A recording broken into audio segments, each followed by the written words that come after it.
tentram dan bahagia. Perkenalkan, saya Nur Azail Fatin, calon guru penggerak Angkatan 6 dari Kabupaten Kolaka, Provinsi Sulawesi Tenggara. Didampingi oleh fasilitator Bapak Iwayan Sumerta MPD, serta pengajar praktik Ibu Titi Ilmina SPD MPD.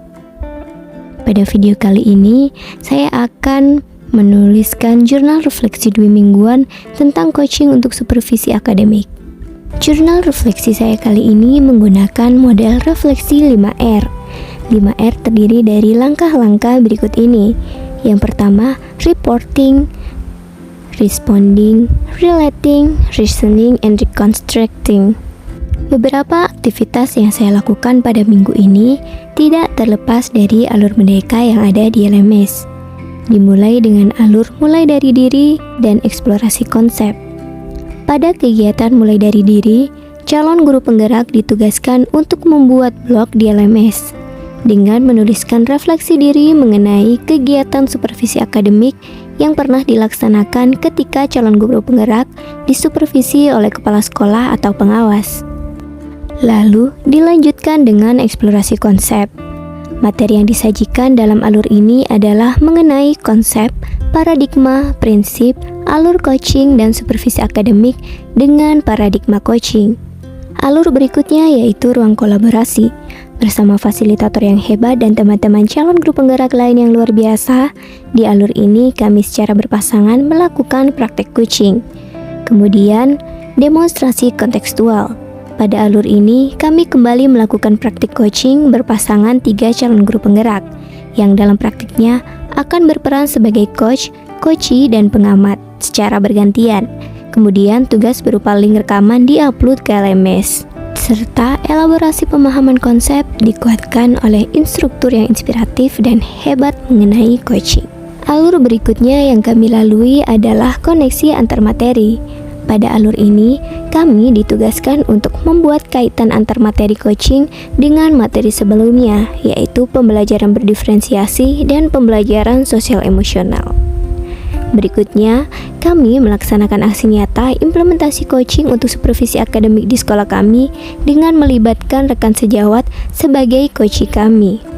Sebagai modul penutup 2, sekaligus mengukur tingkat pemahaman kami tentang coaching untuk supervisi akademik, kami melakukan post-test.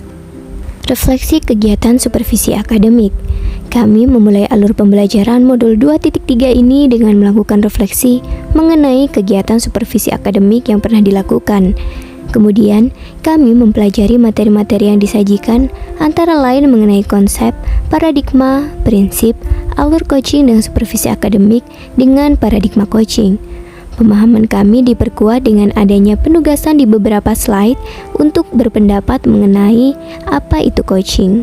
Melalui kegiatan tersebut, saya mulai paham jika sebenarnya proses coaching berawal dari analisa dan eksplorasi teknik yang akan digunakan. Kemudian, memberikan waktu dan situasi yang leluasa kepada coachee untuk mengenal dan mengetahui tujuan coaching. Sebagai calon guru penggerak, saya dipersiapkan untuk menguasai keterampilan coaching yang akan membantu saya dalam proses kolaborasi, baik dengan rekan sejawat atau dengan murid. Sebagai implementasi di masa depan, diharapkan saya dapat menerapkan konsep dasar coaching ini untuk proses supervisi akademik maupun penyelesaian masalah yang dihadapi oleh siswa. Pada saat proses coaching, coach menyimak coachee yang sedang berbicara untuk memahami setiap ucapan yang diucapkan coachee, serta ikut memberi pemahaman kepada coachee tentang pentingnya menyelesaikan masalahnya dengan potensi yang dimiliki coachee sendiri. Dalam modul 2.3 ini, sangat berhubungan dengan materi di modul sebelumnya, mengenai pembelajaran berdiferensiasi dan pembelajaran sosial emosional. Ketiganya saling berhubungan dan penting untuk mengasah keterampilan seorang pendidik dalam berkolaborasi. Berikut adalah detail peristiwa. Sebagai seorang coach, kita tidak hanya menjadi komunikator yang baik, tetapi harus mampu menuntun coachee membuat tindakan serta alternatif jalan yang mungkin dipraktekkan coachee dan memberikan dorongan kepada coachee untuk memilih ide dan keputusan. Dorongan coach untuk coachee dalam menyusun rencana penyelesaian dengan waktu yang tepat, jelas dan spesifik disesuaikan dengan kebutuhan. Coach juga harus mampu mendorong coachee untuk memilih orang yang akan dipercayakan dalam menyelesaikan masalahnya.